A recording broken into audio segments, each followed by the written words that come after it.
Good morning. Good morning, everybody. My name is Alessandro Rinaldi. I am head of unit of territorial development at the Joint Research Center of the European Commission, and I welcome you to this roundtable at the ERSA2022 Congress. This roundtable is organized by DG REGIO, so the Director General of the European Commission, working on regional and urban policy, and of course ERSA. I'm glad to welcome you first because we have an extraordinary lineup of speakers today with us, and second because the subject of our conversation today is indeed very relevant. It is about the 8th Cohesion Report, or in more extended words, the 8th Report on Economic, Social and Territorial Cohesion of the European Union, published in February by DG REGIO. And if I may say, I guess you're all familiar with the cohesion reports of the Commission. This is indeed a huge effort, a recurrent effort, and probably the most important and most comprehensive analysis and publication of the Commission on the topic of cohesion. So I'm here today with Dr. Laura De Dominicis. She's an economic analyst at DG REGIO, who will introduce and talk about some highlights of the cohesion report, and then with 4 distinguished panelists who will discuss the findings of the cohesion report, taking different angles. The 4 discussants are Professor Philip McCann, Chair of Urban and Regional Economics at the Alliance Manchester Business School. Hi, Phil, nice to see you. Then Professor Roberta Capello, full Professor of Regional Economics at the Polytechnic University of Milan. Good morning, Roberta. Dr. Marcin Dąbrowski, Assistant Professor at the Department of Urbanism at the TU Delft. Hi, Marcin, nice to see you. And Julia Bachterögel-Unger, economist at the WIFO, so the annual WIFO, the Austrian Institute for Economic Research. Nice to see you, Julia. So let's start immediately with Laura. But just first of all, I would like to say some housekeeping rules. So please, all the attendees, please make sure that your mic is muted and your video is switched off. We're going through the presentations by Laura and the four panelists in a row, and then we will secure some time for questions and answers and debate with the audience. But all attendees, please feel free to put your questions in the chat during the discussion, and we might either pick them up in the final round, or the speakers can, if they wish, reply directly in the chat. So let's start now. I'm happy to give the floor to Laura De Dominicis to give some highlights of the 8th Cohesion Report. Laura, please, the floor is yours. You have 5-6 minutes altogether. Good morning, everybody. Let me share my screen. And please let me know if you see everything well. Yes, we can see the presentation. Okay. So good morning, everybody. First of all, I would really like to thank the panelists for having accepted to join us today. Those who are moving houses, those who are still on holiday.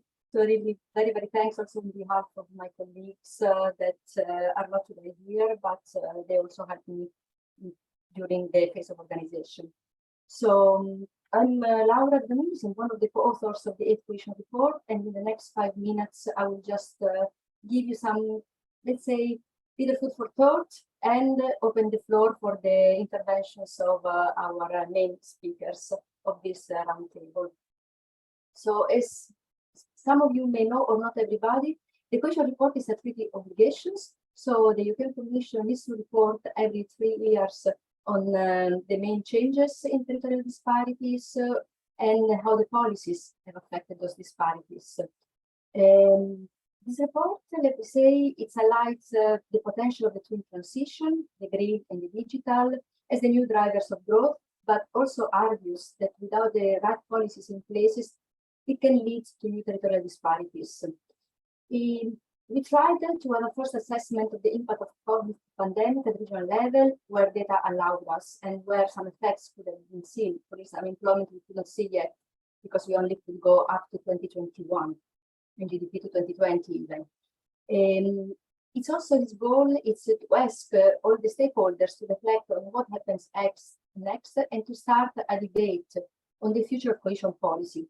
The Cohesion Report is about 150 pages. This is not a future requirement. It's, let's say, our analysis, but it's always accompanied by communications that summarizes the main findings and highlights the key future challenges to cohesion and for cohesion policy.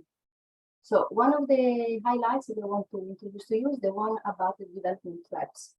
This is basically something that I started to be analyzed in the seventh Cohesion Report, and it comes let's say, derives from a work that we've done together with a group of academics from the London School of Economics. So we look back basically at those regions that in the past 20 years have slowed down or they're growing less, let's say, that regions in the same country or the EU as a whole.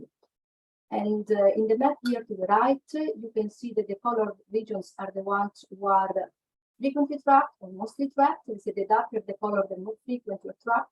And the three colors indicates the stages of development according to cohesion policy. So less developed in red, transition in orange, and green are the more developed regions. So even among the more developed regions, you see regions are trapped. They reach maybe what is called middle income trap.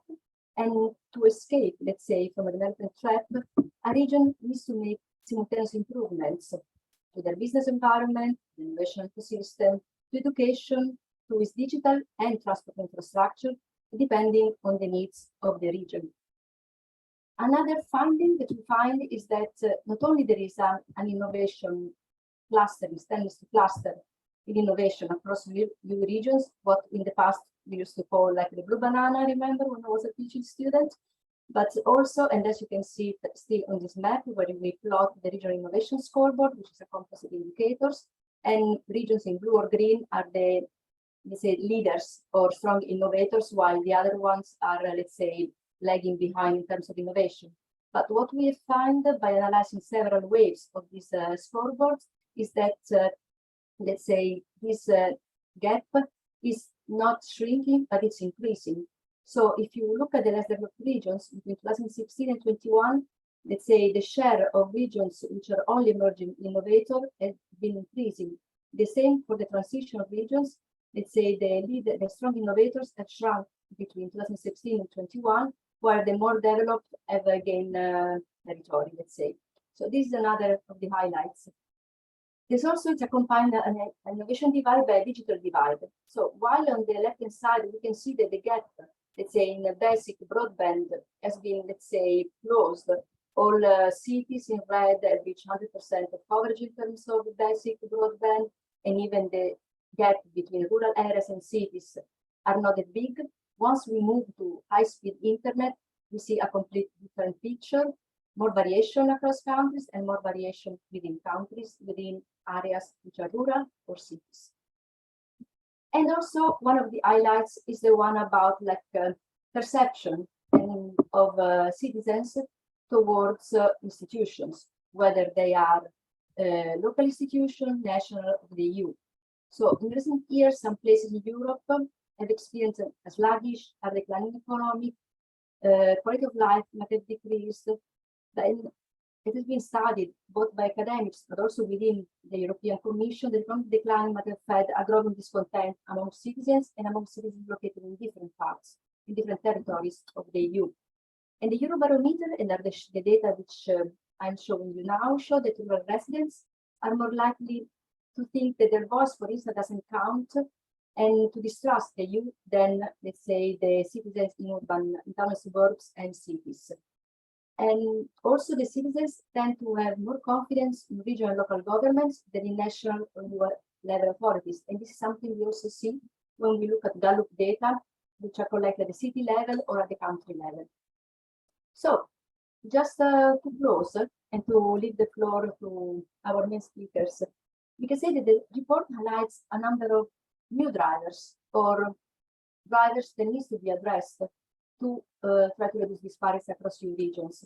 So one of the, let's say, one of the highlights is that we are moving towards a more green and digital EU. And what needs to be done to ensure that this is a fair transition that leaves no place and no people left behind.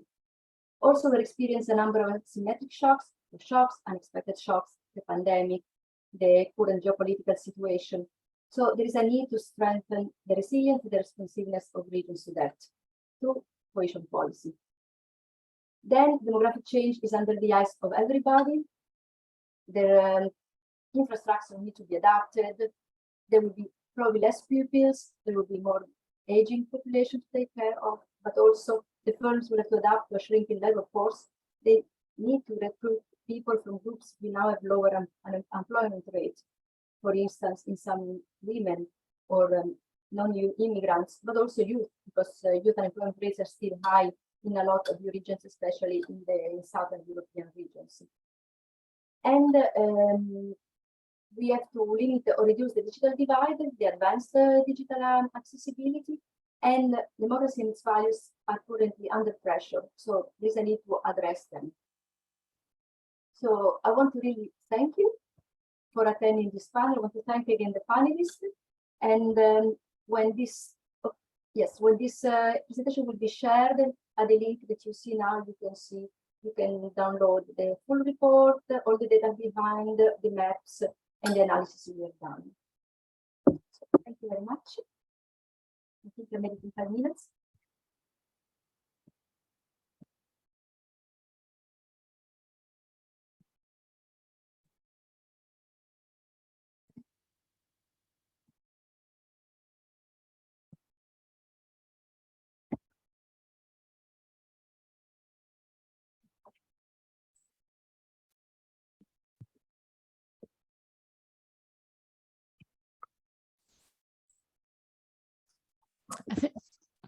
I think we cannot hear Alessandro, right?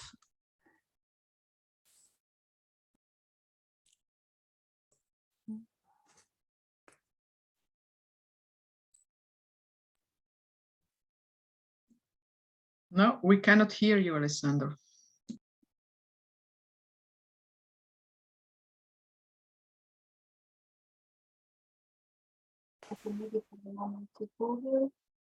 Can you hear me? Yeah. Yeah. Okay, sorry. Oh, yes. Sorry for this. I'm struggling with my earplugs. So many thanks, Laura, for this sharp and clear presentation of the highlights of the 8th Cohesion Report. I think there's a lot of issues on the table to discuss today, and of course in the future weeks, months, and years probably. Let's move on to the speakers, to the panelists. So they'll tackle the topic of the 8th Cohesion Report and its findings through different angles. The first speaker we have is Professor Philip McCann.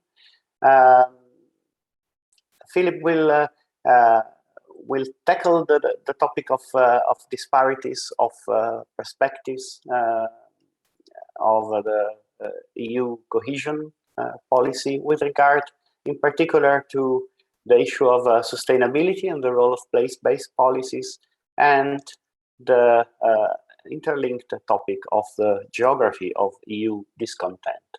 So, Philip, the floor is yours. I suggest that we set aside 1 hour altogether for the 4 panelists, so you have 15 minutes, more or less. Thank you. Thank you, Alessandro. Can you hear me clearly, everybody? Yes. Okay, good. Well, the first thing I should say is just obviously congratulations to the team that put together the 8th Cohesion Report. I mean, the Cohesion Reports are fantastic documents. They are a legal obligation of the Commission to produce this document, but I would see that as absolutely the minimalist aspect of the report. I mean, they are really the most comprehensive statement on what is taking place across the European regions, and in particular, looking back across all of the cohesion reports. Each of the cohesion reports, as you know, has a different thematic angle, so there'll be kind of primary domains of debate which are highlighted at a particular point in time. But as a comprehensive understanding of the landscape and a presentation of really where we are, they are the most fantastic reports. So I think that two things. One is it's the most comprehensive document. It provides a landscape which allows people to then drill deeper down into particular things, but also going back through the cohesion reports is really, really important. Not to see a single cohesion report as the state of the art. It is the state of the art in terms of a snapshot of time as to where we are. So I have really 4 points, and they relate to precisely this point. Most of us working in this field, I'm not meaning the younger generation of regional scientists who are coming to the conferences for their first times or their second times. I'm meaning in particular the panelists with respect, and the discussants here. But many of us came into regional science when the world was different. We thought about problems in a very different way. In particular, we came from a world where prior to the global financial crisis, most regional economic evolutions were about convergence processes. And that was really how we thought about the world. That's how we formalized models. It's how we thought about data. There were numerous papers published in the 1990s and early 2000s on convergence and convergence clubs. Who's publishing papers with titles like that anymore? Nobody really, because that's not the reality. The world changed in 2008, and the European scene was really the first evidence of what was happening. So going back to the 6th cohesion report was the first serious documentation of this massive transition from convergence processes to divergence processes. The first 2 chapters of the 6th cohesion report were really landmarking that point, that basically said the world seems to have changed. Now, many people, as we know in economics, thought that maybe this might be a temporary shock, just as a response to the global financial crisis, something which after 4 or 5 years is going to dissipate and we'll go back to more long-run convergence processes. Well, we know that has not happened, and the cohesion reports have very, very clearly documented this. So that's required a lot of rethinking about how we understand the evidence and how we think about how regions work in the European context. So the first point is the change of thinking is really profound, and it's particularly the case when you talk with younger colleagues who are just coming through, who've learning their trade in the current world, in the current environment, is very different to where people like myself came from. So that involves a lot of rethinking. That's really important, and the cohesion reports document this simply better than anybody else. Secondly, the cohesion reports also document a more heterodox in the sense of more eclectic is probably a better word, eclectic ways of thinking about these issues. The cohesion reports were very early into ideas of things like social capital, well-being, political content or discontent, institutional issues. The cohesion reports were very early into developing hard evidence in these areas that in mainstream urban economics were largely almost entirely ignored in most cases. That's not the case now, but the cohesion reports really led the way in shifting perceptions for us to think in a much more holistic manner about issues. And the different chapters and the different sections of the cohesion reports, and in particular the most recent cohesion report that obviously Laura was part of the team writing that, documents these things very, very clearly. These are multidimensional problems, and we can only think about possible remedies or solutions or responses in a multidimensional setting. That's the second thing. Again, 20, 30 years ago, we just did not think like this at all, really, or thinking like this was very much at the margin. Now it's much more squarely set as being absolutely fundamental. These are central questions. So that's the second big point. The third point, of course, is that post-COVID, the world has changed fundamentally again, even in the last 6 months with the Ukraine crisis.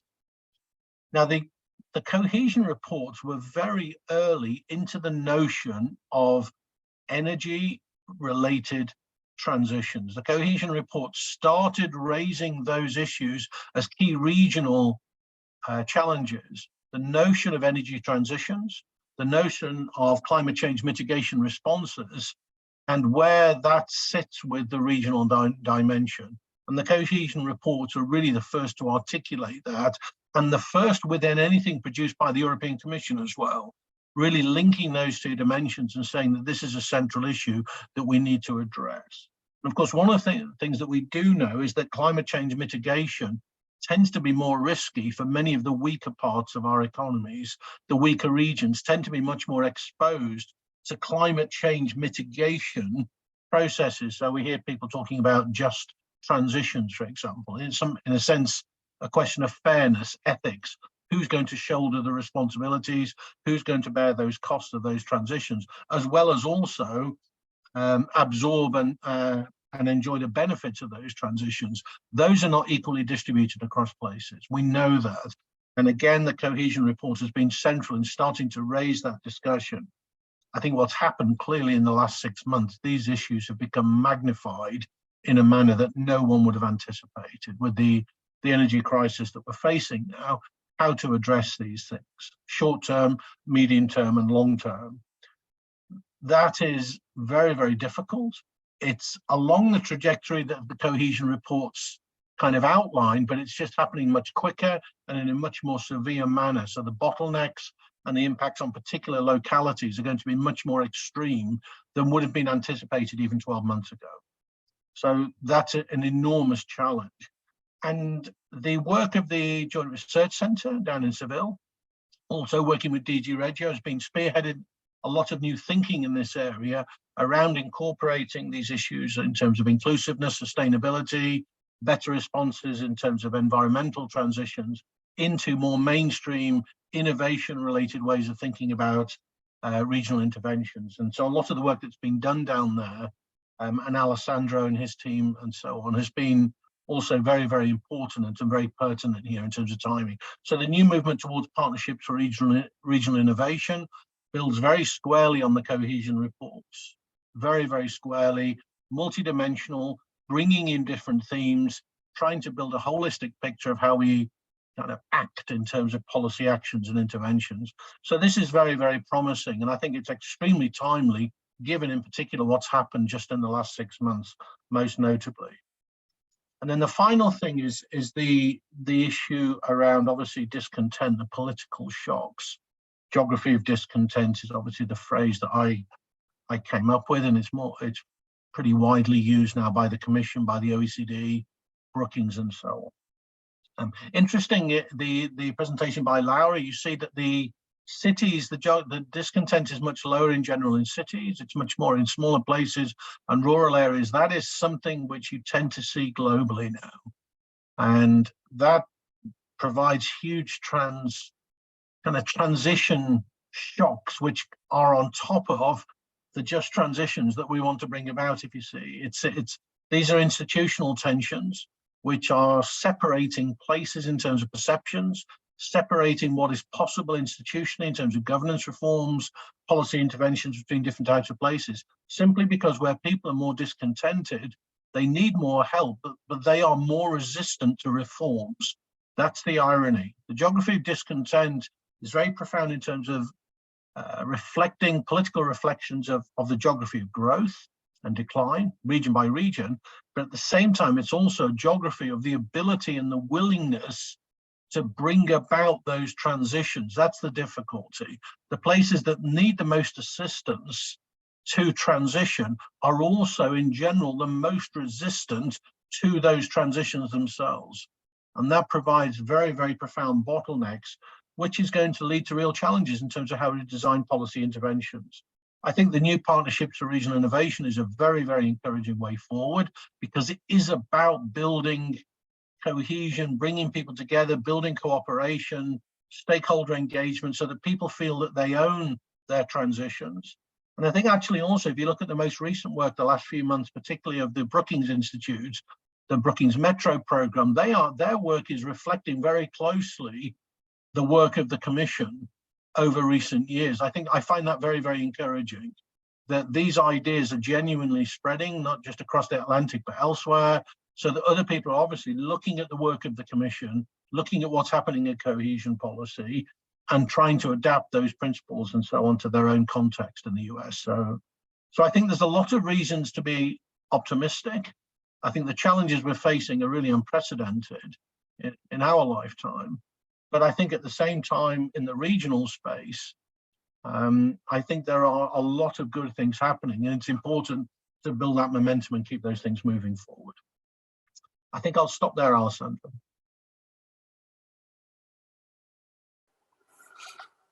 Many thanks, Philip, for this comprehensive contribution.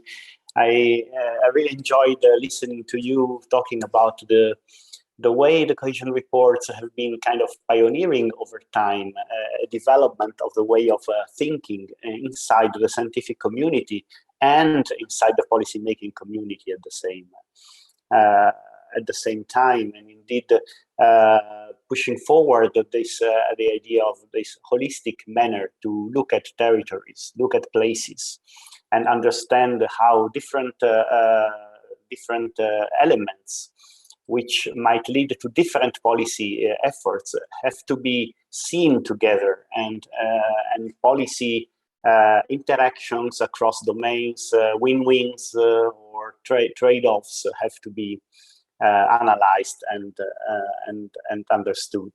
And indeed, I just to take probably your last point, the point on discontent and the issue of places that are most vulnerable, where the need is higher, but these are indeed, and I fully share with you this vision, this view, that they are also the places that resist, that might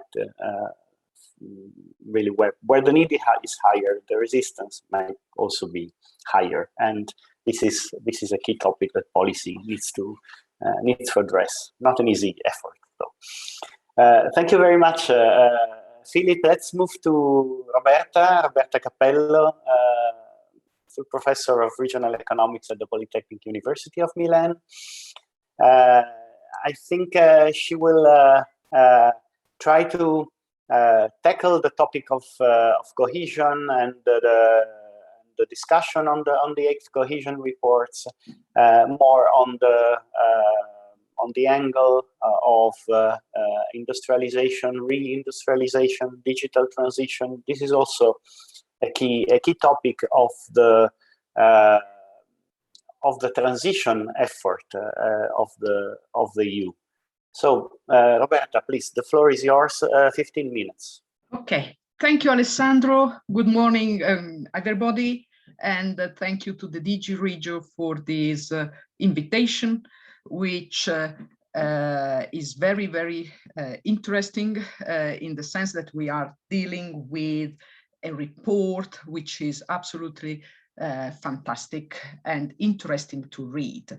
I have some slides that I would like to share with you because I have some maps that are of. Can you see my presentation? Can you see my presentation? Yes, we can. Okay, thank you. So sorry. Okay. First of all, as it was said, I totally agree with Phil that the 8th cohesion report, as all others, is an extremely interesting reading. This is for everything that Phil said, but also, and it provides an overall picture of where we stand. but also because it says and deals with very crucial issues in a very elegant and highly diplomatic way. Of course, this is as it should be, but as we all know, this is not at all an easy task.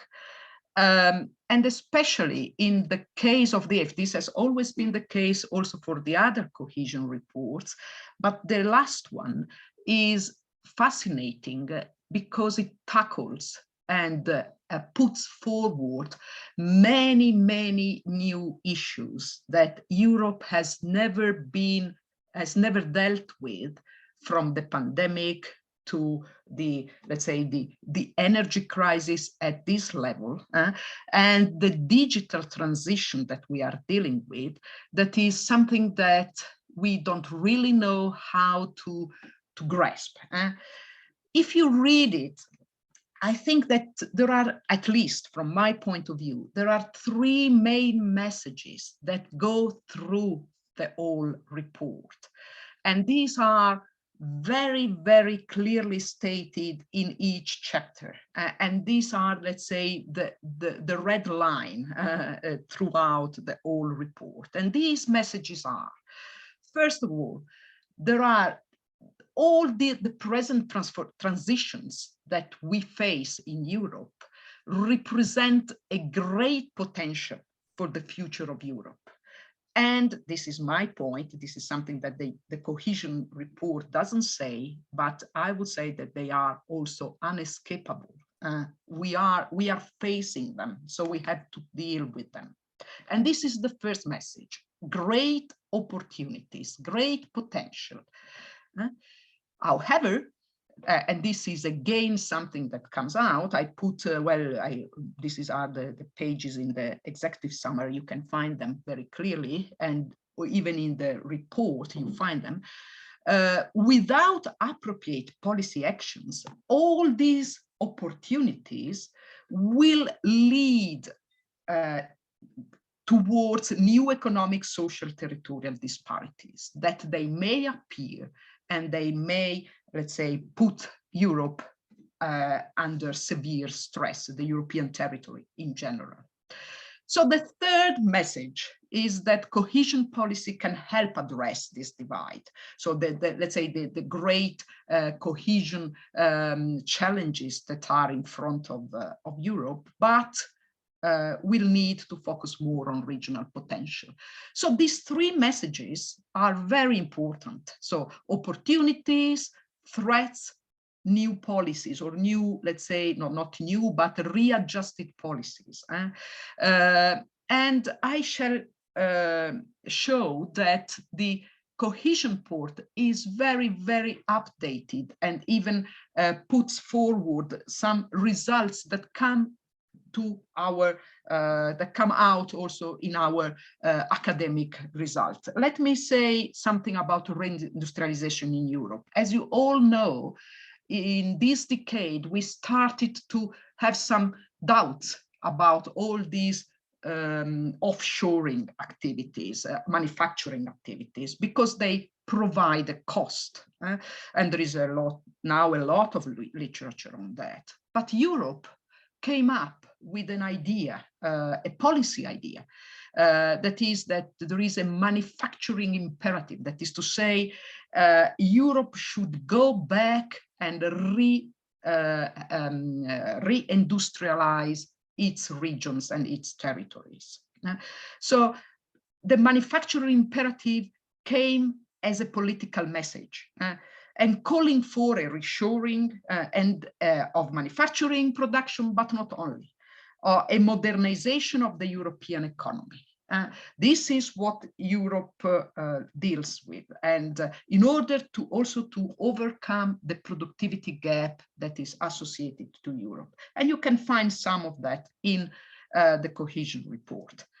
But then the point is it really true that Europe is reindustrializing? And the reply is, according to the data that we put together, yes.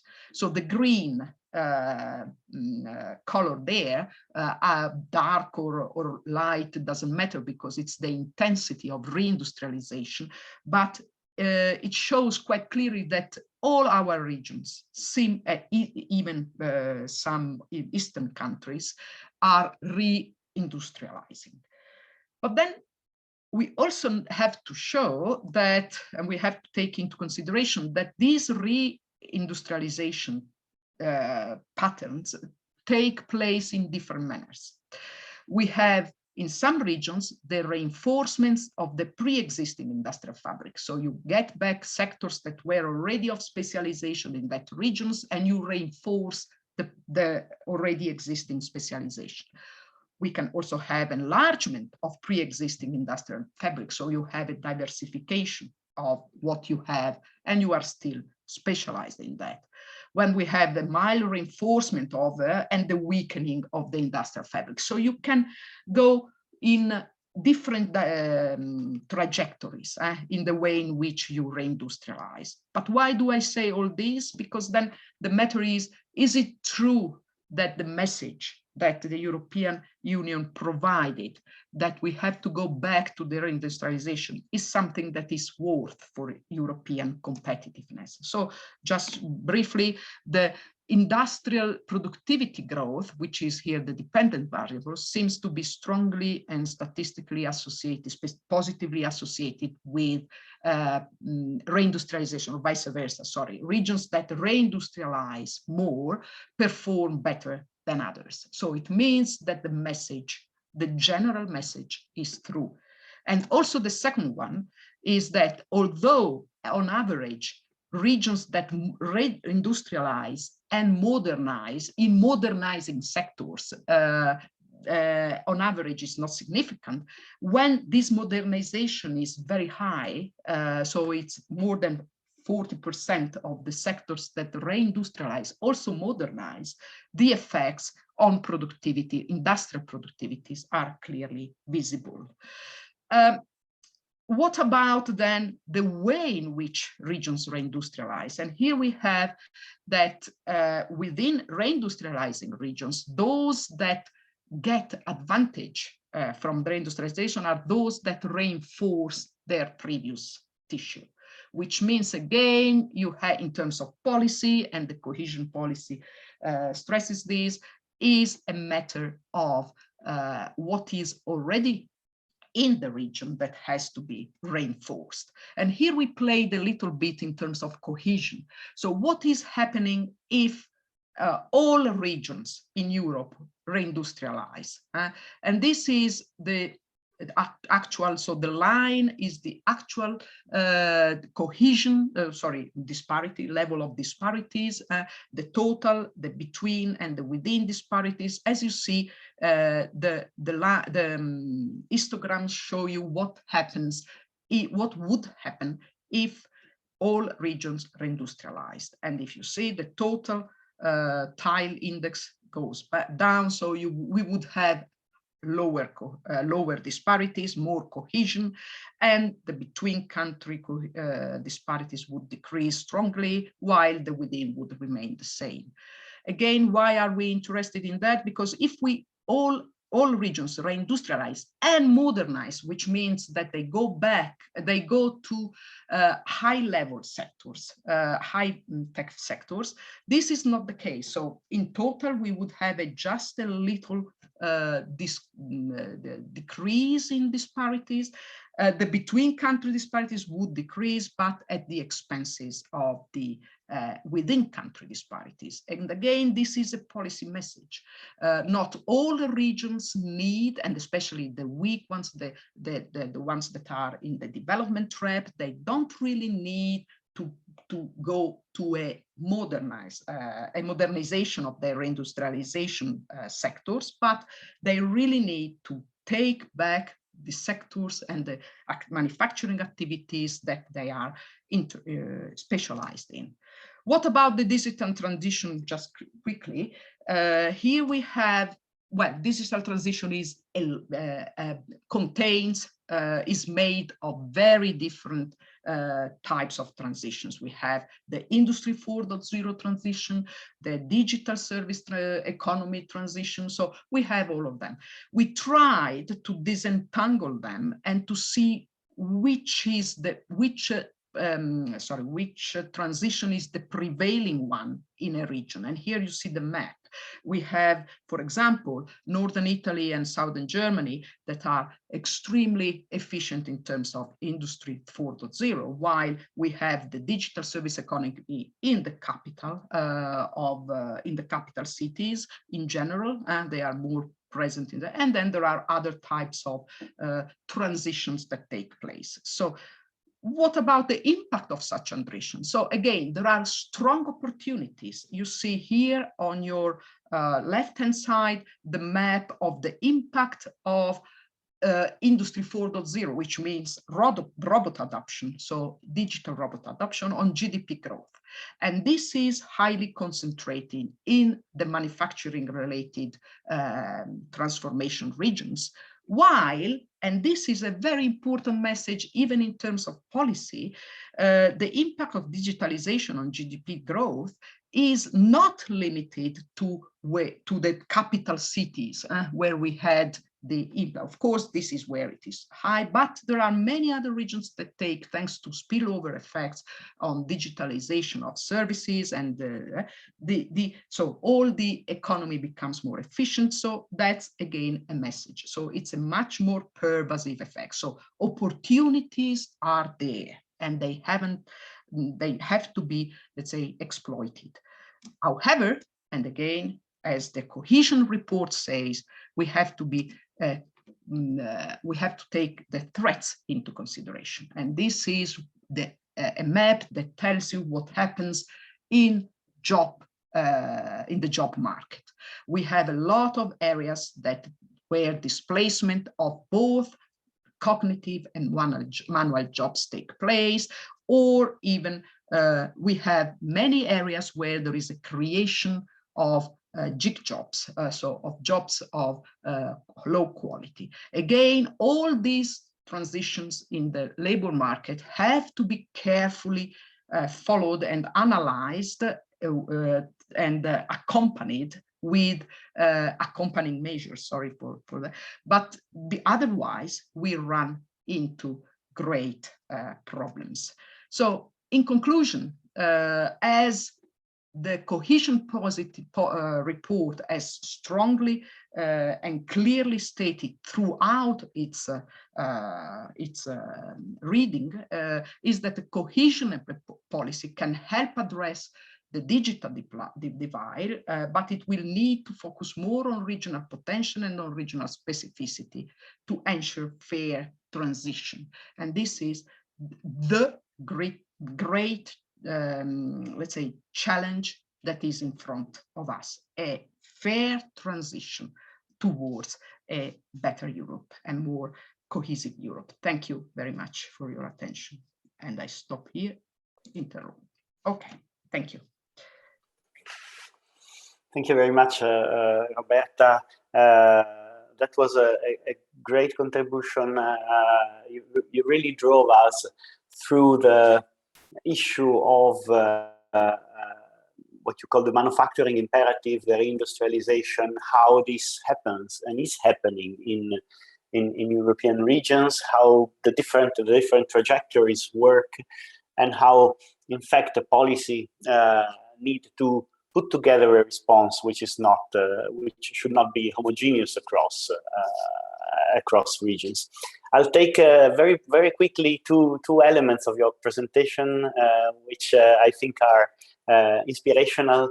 One is the point you highlighted at the very beginning, the fact that transitions are unescapable, and indeed they are. And I think that this is very important to keep in mind when we have to think about how to respond or how to secondate in a way the transition, or how to shape the transitions in the way that we get to your last point, to a fair transition that benefit all. And the data that you showed on digitalization, on the impact of digitalization, in fact, are very eloquent. I mean, they tell us that transitions are beneficial to many different kind of regions, and therefore we have to take them as the opportunities that we have for future cohesion. So thank you very much, Roberta, and we move now to Marcin Dąbrowski. Marcin is assistant professor at the Department of Urbanism at the TU Delft.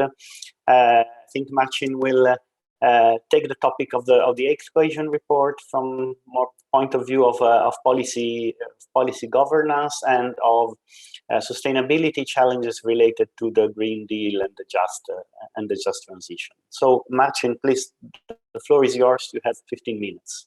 Yes, thank you very much. I also have some slides to share. I hope that you will see them now. Yes, thank you very much.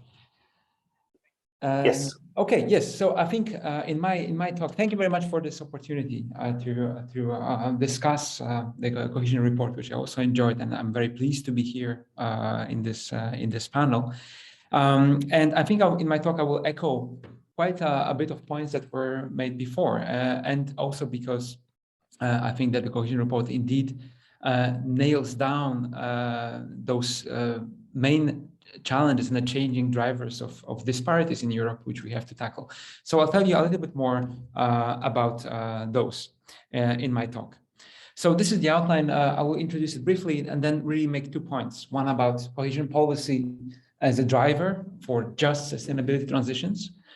And I also would like to make some points about potential ways to kind of bring it closer to citizens by connecting it better to spatial planning. And I will end with some caveats and kind of open questions.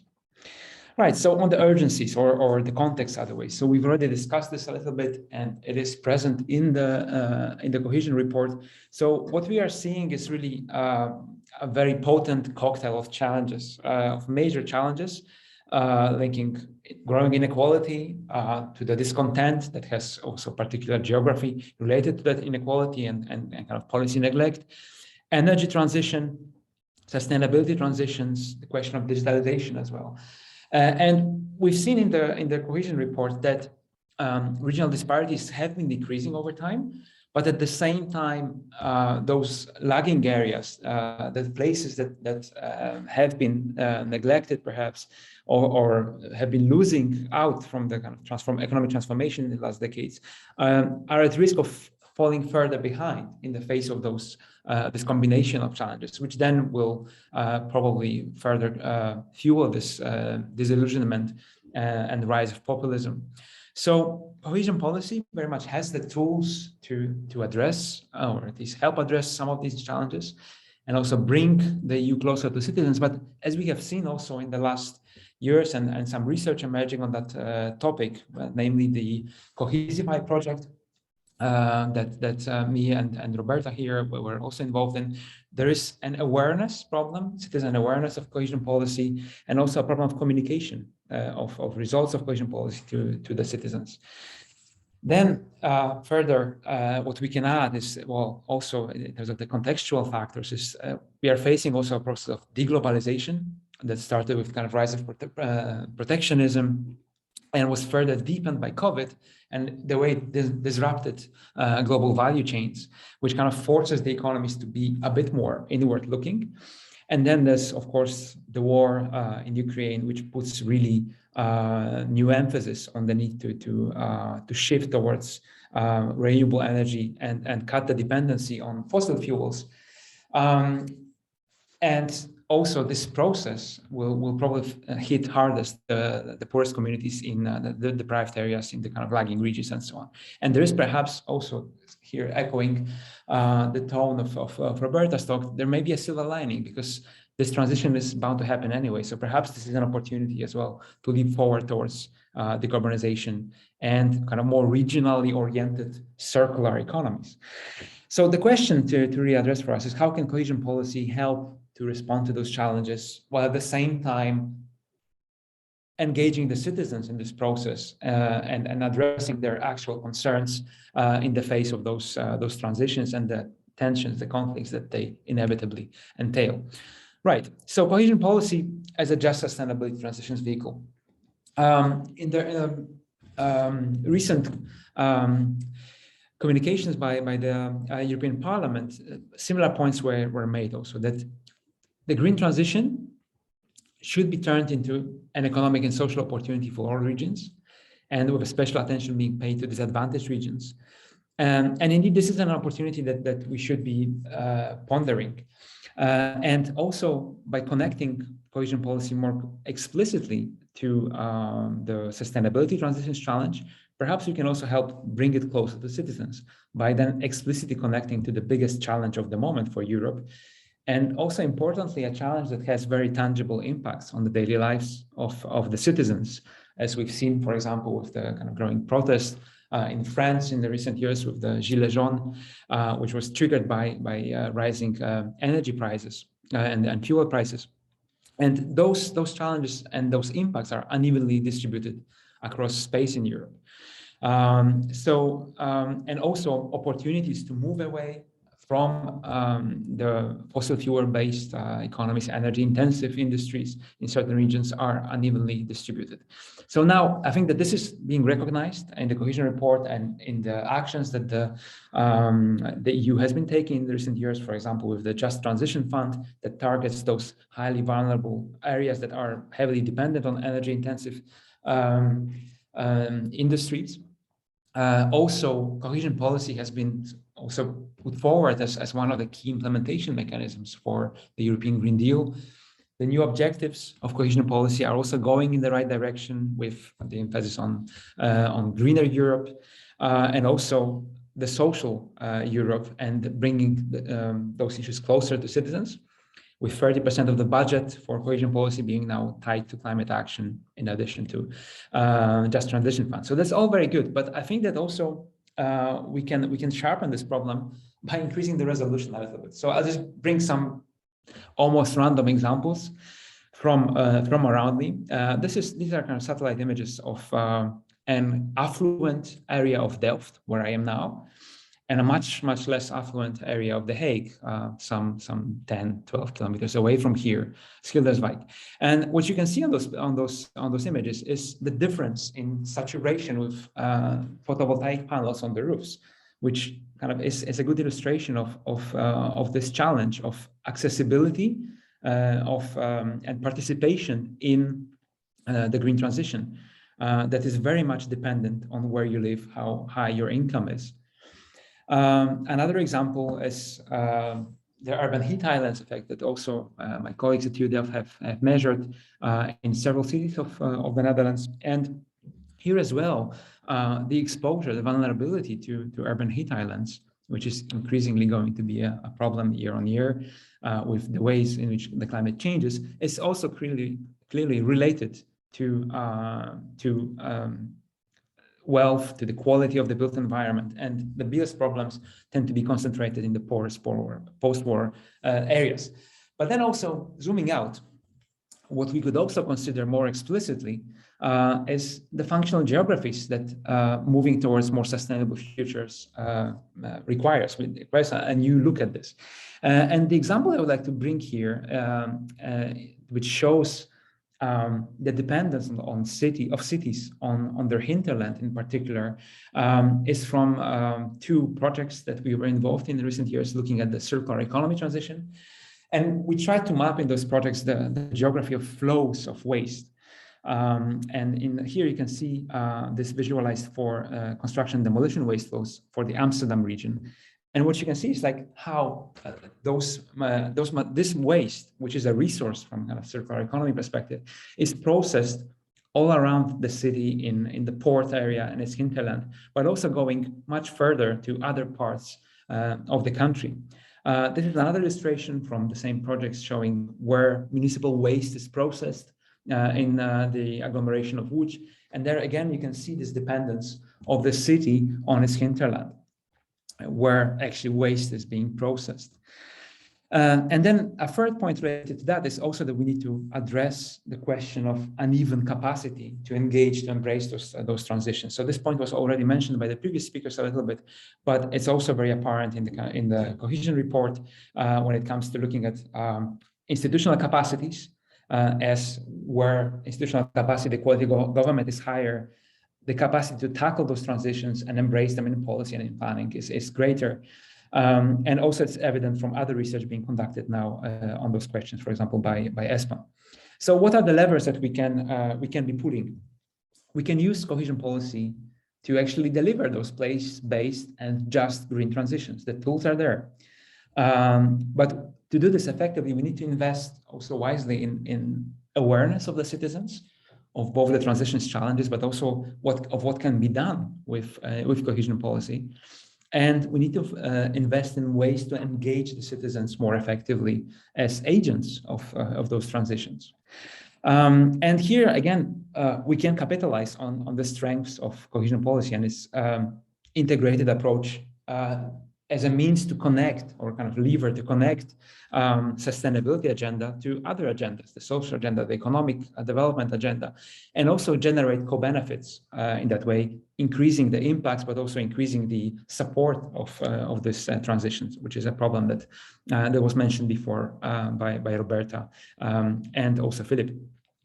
And also finally, we can consider ways in which we could use cohesion policy to valorize the neglected spaces, wastegapes, depopulating areas in the populating regions, declining industrial areas, and also the related neglected skills related to manufacturing, to declining industries, which could become an asset if we consider, for example, the circular economy lens. So that's an interesting also counterpoint, I think, for the points made by Roberta about remanufacturing and Industry 4.0. Now, the second main point I wanted to make is that there is potential for bringing cohesion policy closer to citizens and delivering it more place-based policy by connecting to planning. And this is building on the work that we've conducted recently as part of a ESPON Compass project follow-up, where we looked explicitly on the potentials for cross-fertilization and trying to understand barriers, why it doesn't happen. And why this cross-fertilization is an issue? Why should we consider it? Well, actually, there's no need to reinvent the wheel when it comes to delivering place-based cohesion policy. And there is scope for connecting it to the policy which par excellence is kind of the most concerned with places, and that's spatial planning. Interestingly, also what has been happening in planning in the recent 2 decades has been mirroring the trends in cohesion policy, with greater emphasis on integration across policy sectors and engagement of citizens in planning. So we've seen those trends happening all around the EU, actually with greater integration and move towards greater engagement of citizens in planning. And that again presents opportunities for making cohesion policy more place-based and more connected to citizens. And EU has been affecting land use and planning in many ways already in different policies, not only cohesion policy, but perhaps in cohesion policy, it is the most obvious and the most kind of relevant for us. And there has been an influence that was growing also in the last decades of cohesion policy on planning, at least on the debates on those issues. However, that influence has not been so strong on the local level. And that's something perhaps that we should think about ways in which we could address this challenge. And there's also, we found in Compass project, the greatest potential for cross-fertilization between planning and cohesion policy is through territorial instruments, such as integrated territorial investment, community-led local development, because they are the most concerned with actual spaces and planning for the functional areas. And that's where there's growing interest also in planning, with planning for soft space and so on. So planning can help to go from maybe spending the funds just for the sake of spending them, which unfortunately happens very often, to using those funds, cohesion policy funds, as a means to support sustainable and strategic actions, right? And at the same time, we can help to realize the place-specific planning goals using the funds. So in the project, I want to insist on that. I invite you to have a look on the policy brief that we produced. Again, this potential for cross-fertilization is uneven across Europe. And we also proposed a number of recommendations on how to make it happen and how to favor cross-fertilization. So I invite you to have a look at this report. So let me finish off with some caveats and kind of open questions. So to make all this work, I think what is really crucial, what seems critical to me, is to invest in capacity. And what I mean by capacity is not only sort of quality of government, administrative capacity, but also capacity for strategic planning at different levels, regional, metropolitan, local as well, and connecting that to cohesion policy. The second aspect is investment in capacity for being able to design and use a number of emerging experimental participatory tools, including the digital tools for engagement of citizens, to make this this process more inclusive and more participatory, capitalize on the potential of co-creation and the knowledge that the citizens can bring to the table.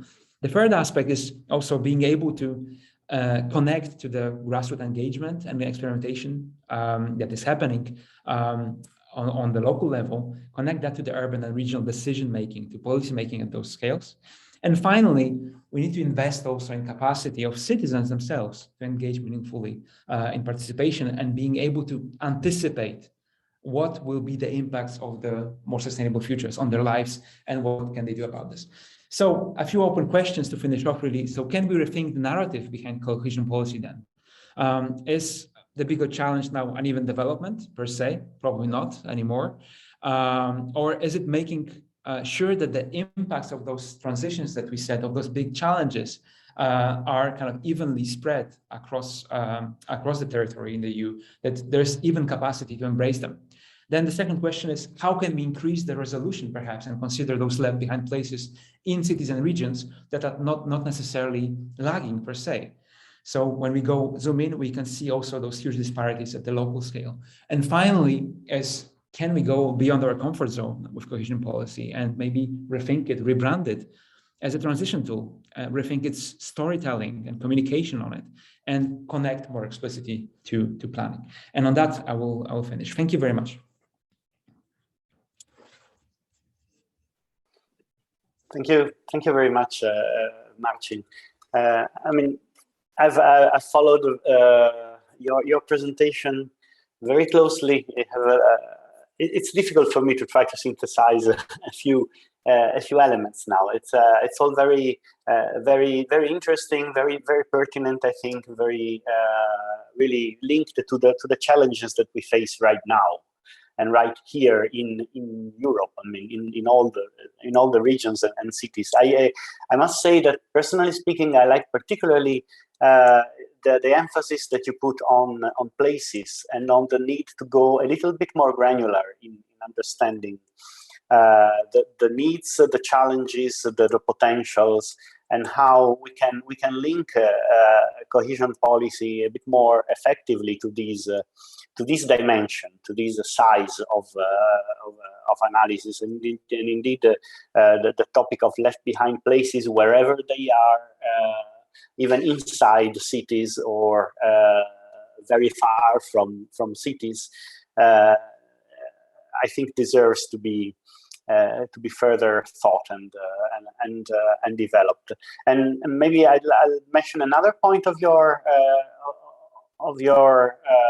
presentation. It's about the citizens' engagement in the transitions, and in fact how the issue is not I would say is asymmetrical. The engagement of citizens, you showed that it depends on a number of topics, on a number of elements, but the issue of living in affluent neighborhoods, of being inside kind of more wealthier communities might make a difference, and therefore the need to design and deploy policies that do not exacerbate or try to reduce this kind of new disparity in a way.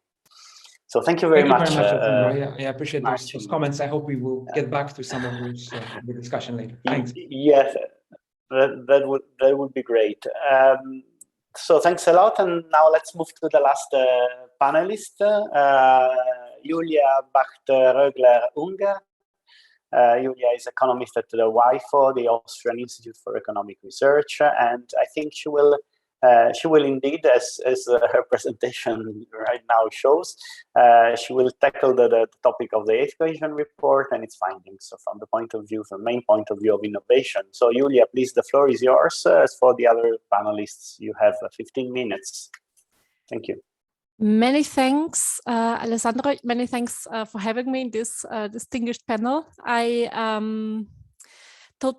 fully agree with the other speakers that the Cohesion Report gives extremely much food for thought, and it's really worth reading it carefully, and it's very inspirational for future research questions. So many thanks for that. So I planned, I hope you see my full screen. See the presenter view. Actually. Yeah, I thought now it should work, right? Okay, perfect. Thanks. So I planned to recap on the main insights from the 8th Cohesion Report on innovation. So obviously innovation is a key driver of regional development and of also regional medium-term competitiveness. And according to standard economic theory, it's a key driver of development. So the Cohesion Report shows the innovation outcomes and also the innovation inputs, so to say, across space. So in various graphics like that, we see quite stark territorial deviation in terms of innovation output. So we have here the patent applications, and you see that there's both cross-country deviation in innovation output, as well as a within-country deviation. And mostly, or in many cases, it's metropolitan regions and often capital regions in which innovation output is concentrated. Also, R&D expenditure is often focused in or concentrated in capital regions, which also has to do, of course, with the location of university, with the location of research institutes, of large companies, and yeah, this also mirrors agglomeration effects.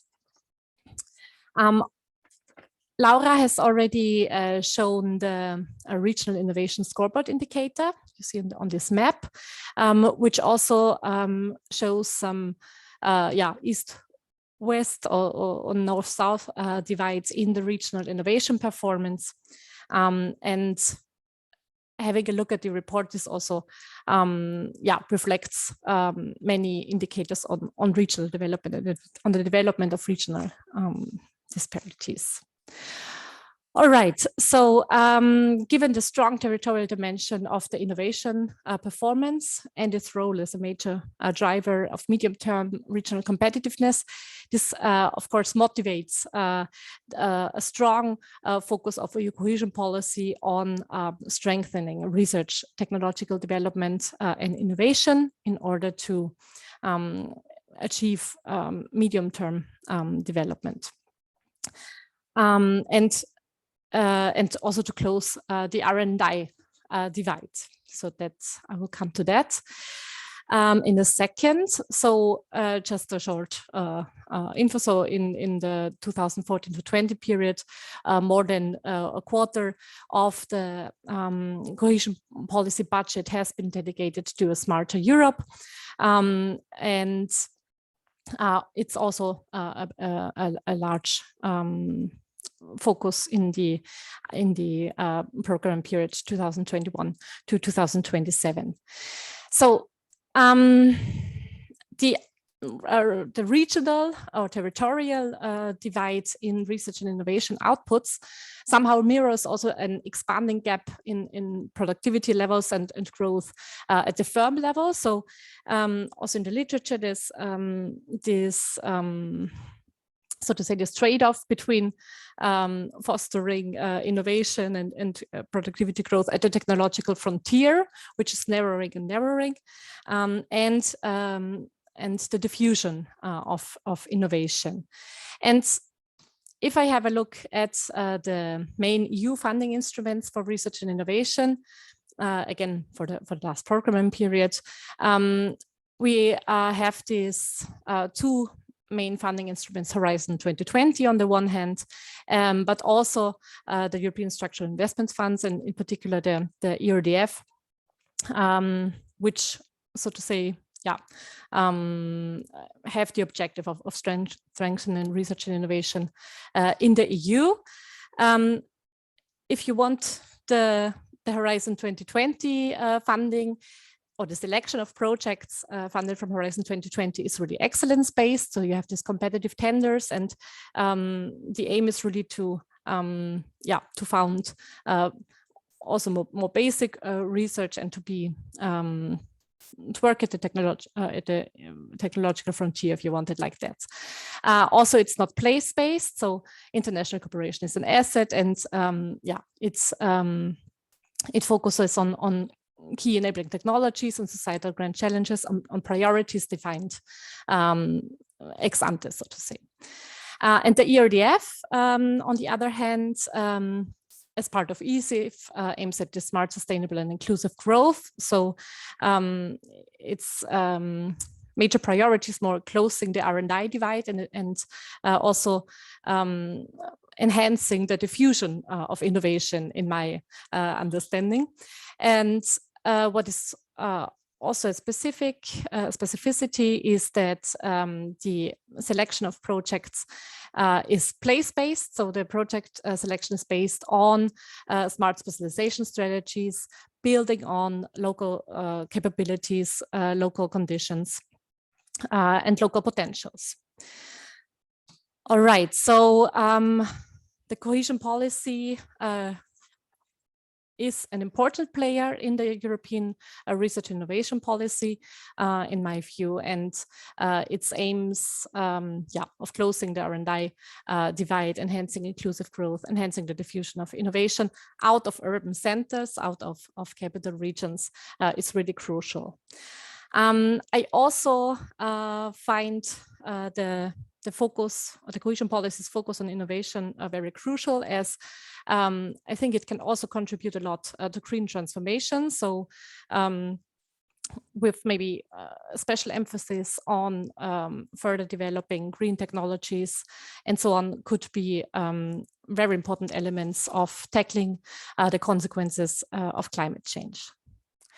All right, so in the next slides, I show some factors for innovation, but especially also the adoption of new technologies.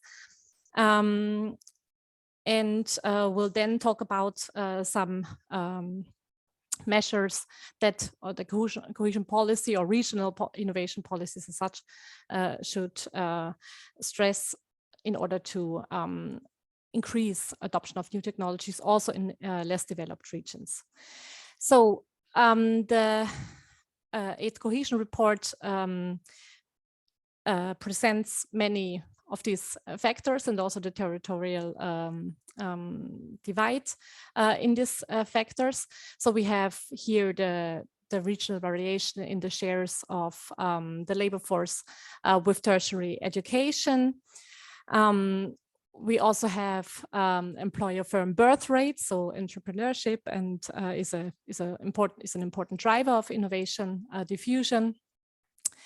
And there's also, for example, the number of high growth firms, which are responsible for large parts of innovation and innovation adoption and further developments. And in these graphs, we also see this stark territorial deviation with the concentration of highly educated people of firm dynamics in the metropolitan regions, incorporating the capital of the countries, and in other metropolitan regions. So what can regional innovation policies do, what can be done, also thinking about spreading innovation to smaller cities, to increasing diffusion. Well, so what also the literature shows is that improving the entrepreneurial and innovation ecosystem is crucial. So the policy should ensure a good environment which attracts high growth firms, highly qualified employees, spin-offs, investors, and so on. So factors that shape this environment are reliable institutions, good quality of government, appropriate research infrastructure, and very importantly, platforms for collaboration between firms and universities, higher education institutes, and so on and so forth.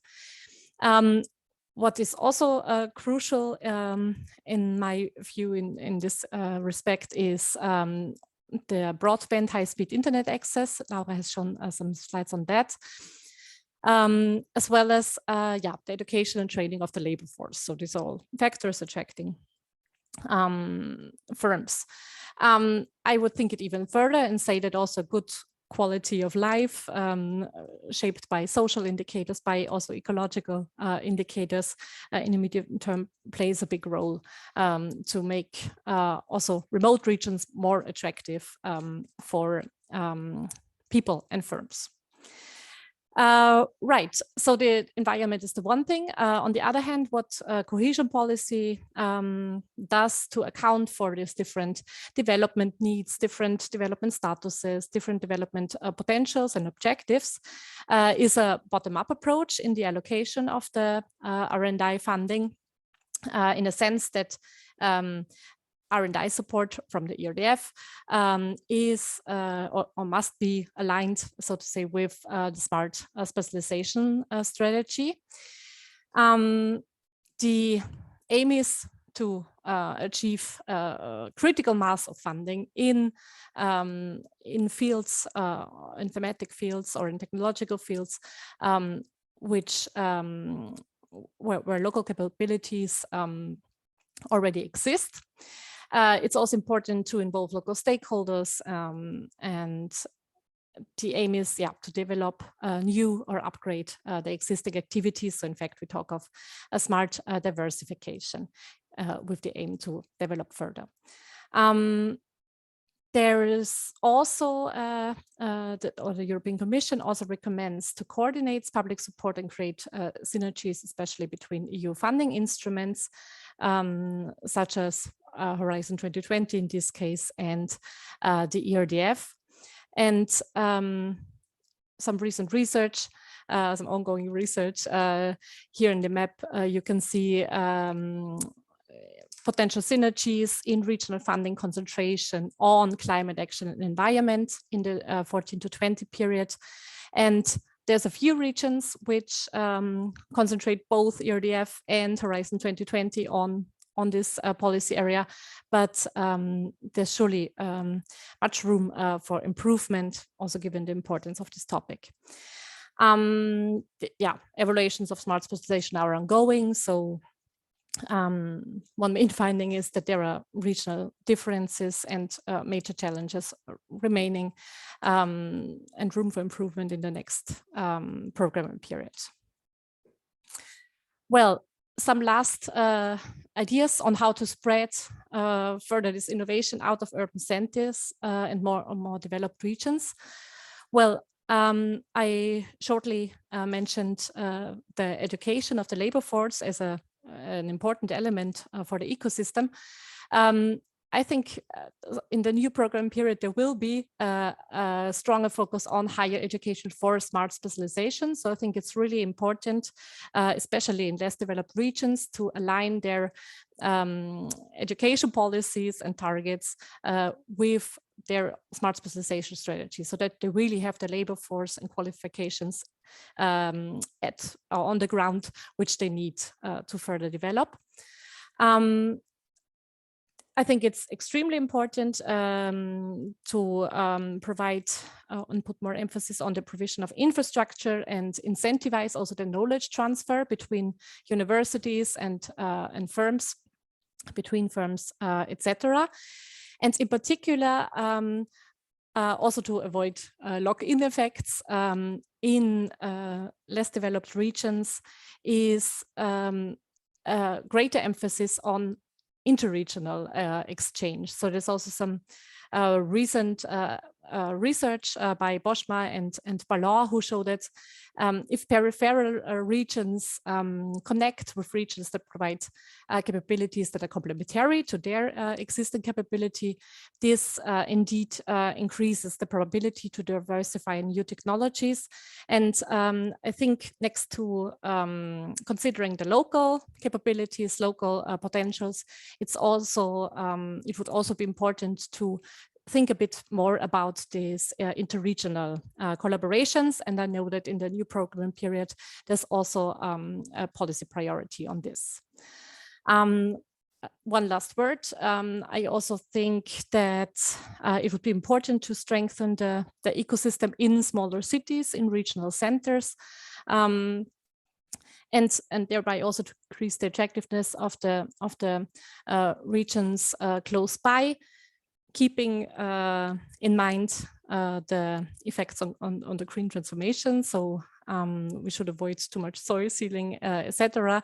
We should look at synergies and social infrastructure and so on and so forth. But I think that this would be one important, one promising way to go, to invest in the smaller cities and sustainable urban development. Thank you. That was some thoughts on this topic. Thank you very much, Julia. Very interesting points, indeed. Very interesting analysis on innovation and on the role that the cohesion policy, or I would say in general, that policy can deploy in order to support innovation diffusion and therefore contribute to enhancing the transitions in different locations, in different places, even beyond the ones that are traditionally strong in innovation and technology and have indeed can catalyze resources and projects. And what you pointed out, in fact, at a certain moment in your presentation was kind of a full cohesion policy agenda. You mentioned institutions, infrastructure, internet, education, and quality of life. And indeed, I think this echoes with the previous speakers in advocating for a holistic role of the cohesion policy in the transformation of places and in supporting the transitions. And indeed, I think your emphasis also on higher education and the role of higher education in the policy palette, I would say, is I think very pertinent indeed. And again, not just in main cities and richer areas or areas that have already strong innovation and industrial ecosystems. So thanks a lot, Julia. We are now at the end of the panel discussion. I think there are a lot of topics on the table, a lot of interesting food for thoughts or food for discussion. So I invite the attendees to write their questions in the chat. I see now that there is a question by Andre Torre and one by Stefano Aragona. I think that we can take both. One, Andre is actually asking for a bit more, I would say, articulation of your thoughts specifically on the Green Deal, so on how the place-based policy, cohesion policy can interact and can better support the challenges of the Green Deal. I think some of you have spoken about that, but maybe might wish to further elaborate. And the second one is about the issue of how to create, I think, ecosystems in rural and less developed areas. So how what would be the way forward? Should we copy what is happening in bigger areas, in cities, in bigger cities, I guess, or something else? So I would maybe ask Marcin about the Green Deal, if Marcin wishes to say something more, and then maybe the other panelists can flag their interest to contribute on this, and then on the rural topic, well, maybe Julia can say something more. So Marcin, is it fine with you? Yes, thank you very much. So to elaborate a little bit more on this role of cohesion policy for the European Green Deal, I think that my main point would be that a lot is already happening in that field, and already in the previous programming period, cohesion policy has been investing a lot of resources in climate action and moving away from fossil fuels, and this is set to increase in the current programming period to around 30%. But I think what I would like to stress here is that perhaps they need to consider this investment in a more place-based way. Again, this is in line with the proposed thinking in the Cohesion Report to address those challenges also of discontent and fairness of transition. And I think that by looking at what are the place-specific conditions and assets that could be mobilized for sustainability transitions and investment in that field, that is really needed to also not only can deliver better results, but also to make sure that the change is visible, that is perceived by the citizens, and that we then increase the awareness of the citizens of that process and of the role of cohesion policy in that field. So I think a good example would be to kind of, again, maybe to take example from our research on circular economy. There is now a growing emphasis on moving towards circular economies. More and more cities and regions are putting forward strategies for that. It's also quite high on the agenda of the European Union and is prominent in the discussions on the Green Deal. However, what predominates is an approach to the circular economy that is more oriented towards kind of industrial symbiosis about how to connect the different branches of industries, while neglecting what are the actual place-specific assets where circular economy could flourish. Typically, what circular activities require are spaces where you can make noise, produce smells, and other negative externalities. So we need this kind of neglected post-industrial spaces, which are increasingly under pressure in many cities to develop housing and so on. So that will be one example of how we could make this link more explicit and more place-specific. You know, use a spatial perspective on that. Thank you. Thank you, Marcin. Any other panelists that would like to add something on the topic of the Green Deal? No. Okay, then maybe Julia on the second question. Phil wanted to say something.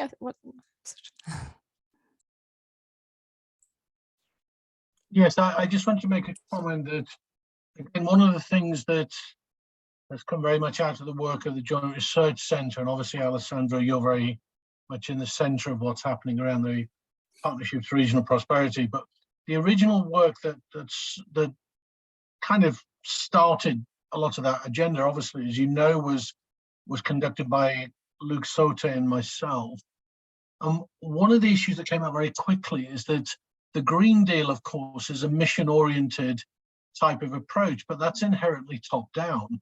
It's the centre driving or trying to push what goes on more locally. The problem is, because of the resistance issue, that the areas which are most exposed in terms of risks to climate change mitigation processes themselves are also the most resistant to change. What you end up with is a problem of a contradiction in terms of incentives, because if you think about an Amsterdam or a Copenhagen, the private sector are going to be falling over themselves to partner with cities like that, trialing new technologies for transitions around urban heat islands, for example, as Martin expressed, or the kind of transportation, mobility management, energy management in terms of commuting, integration between transportation and the built environment, all of that. The private sector will absolutely want to partner with these cities. And in fact, they're already doing it through the C40 mechanisms and so on, because it's good business as well as anything else, but also from a branding point of view, and also because these cities already have a lot of the infrastructure and the capabilities to trial these types of technologies. The problem is those technologies are even more needed in many of the weaker places. And there's no alignment in terms of incentives, in terms of what the private sector is willing to do.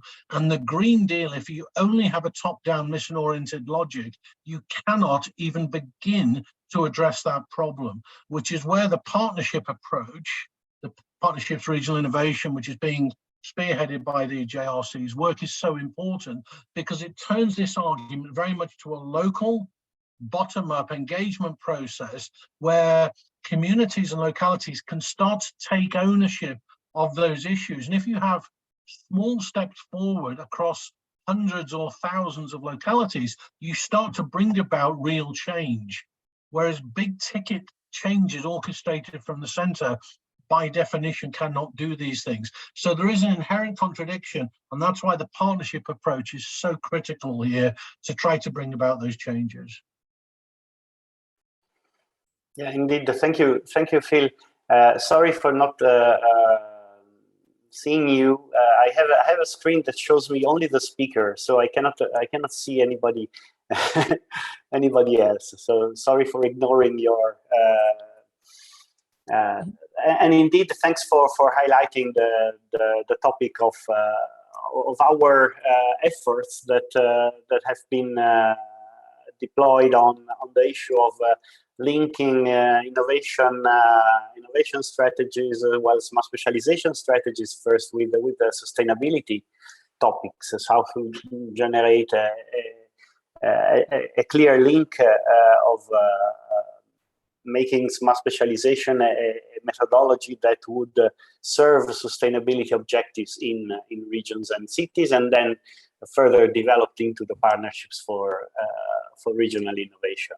This is something that is indeed close to my heart, and we will keep working on that with further analysis and experimentation.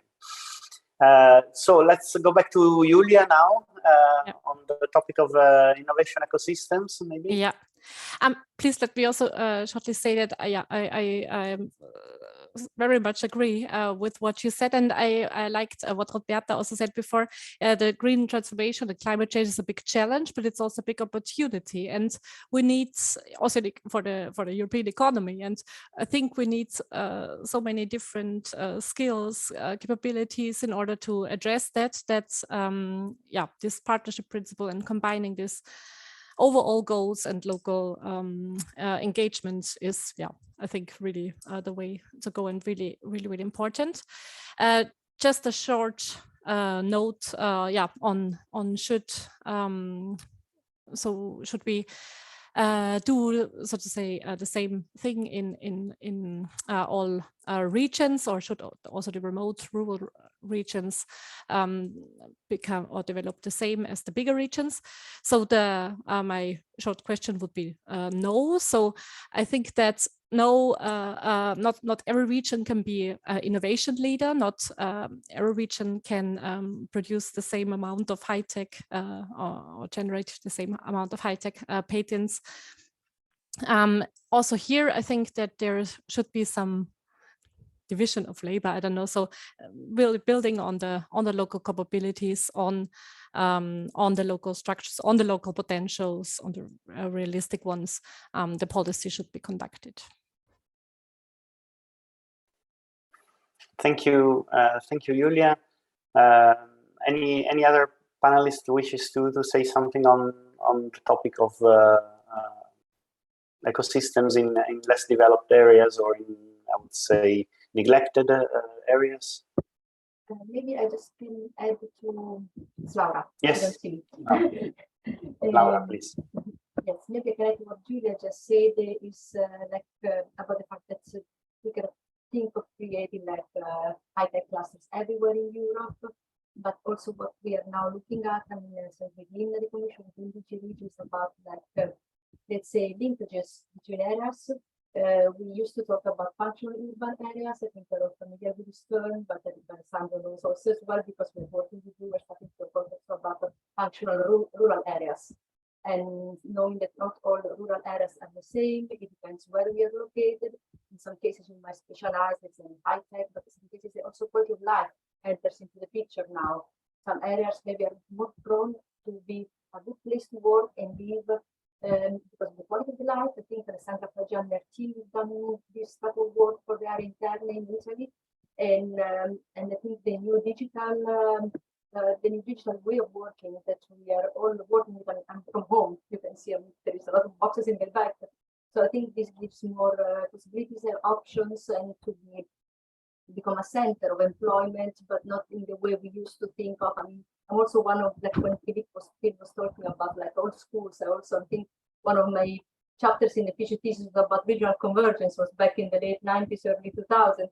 But now really we are moving towards different type of growth development models, quality of life enters into the pictures, and connectivity between rural and urban areas, and also between small, medium-sized, let's say, type of urban areas and the rural areas can also help out also in addressing the gender discontent debate. Thank you, Laura. On the topic of innovation ecosystems in less favored areas, I also would like to mention that at the GRC we are working together with DG REGIO and DG RTD on the Commission flagship action on research and innovation for rural communities. That is one of the flagship actions of the long-term vision for rural areas. And indeed, we are working on a specific initiative called the Startup Village Forum, which is a forum for discussion on how on what would be the elements that would enhance innovation ecosystems to flourish and innovators to work and settle in rural areas. We will have a rendezvous, an event in Brussels in November. So maybe in that moment we would appreciate having a real and in-depth discussion on these topics too. Okay, so I don't see any other questions. May I just add yeah, sure. I think that DG REGIO, this is something that I've always thought and also said once in the cities and the regions days that are organized by you in the week of cities and regions in Brussels. I think that DG REGIO should do let's say something like a push or a lobby in order to have more spatial analysis, more territorial analysis in Horizon 2020, or in the Horizon program in general. So it's really something that I've never understood, why there is no spatial scale in some of the calls that are done in Horizon, which are let's say, it's the way in which we do basic research in Europe, and space is totally absent. This is something that if you have possibilities, push and do that, because it's really a pity from my point of view. It's only ESPON that deals with, but it's not it's policy-oriented research. On these rural aspects, we did a huge two big projects on knowledge, innovation, and territory. And this was the name of the project. And another one was after that, the technological 4.0 technological transitions. And this is where we tried. We did all the spatial analysis. It's a pity that Horizon does not take care about space. That's my impression. I've always tried to understand why, but that's not, I've never got a reply. So I hope this will change. Thank you, sorry. And thank you for organizing this very nice roundtable. Thank you, Roberta. I would like to pursue this discussion over a cup of coffee, maybe at some point in Milan. Laura, would you like to say something on this?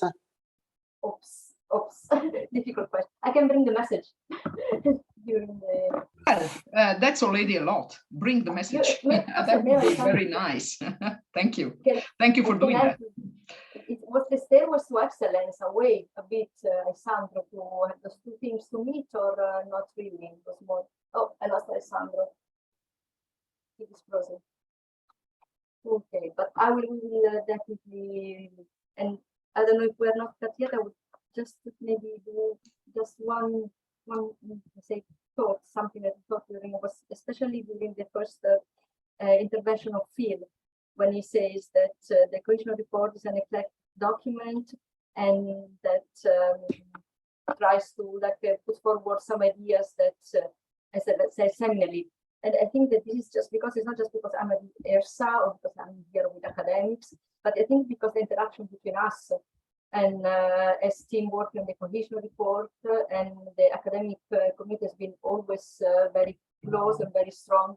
I mean, I can think of the Barker report, for instance, also because, I mean, that's where I get closer and closer to cohesion policy, but maybe feel more experienced than you can say that happened even before. But I mean, something like a Barker report, leading the way to the sixth cohesion report, was really something that contributors was like, wow, I want to work in that team. So I think that's why we could say we were so excited, because we've been always working closely together with the same concept. And this content comes from the academics. I mean, the same concept, the development trap or the modeling, all these type of things is just because of the closer cooperation that the team working on the Cohesion Report and DG REGIO also had with the academics. For me on my side. Alessandro still isn't away. Okay. Yeah. Okay, I think we can close it now. Yes, this was many thanks to ERSA. They gave us also 15 minutes extra time.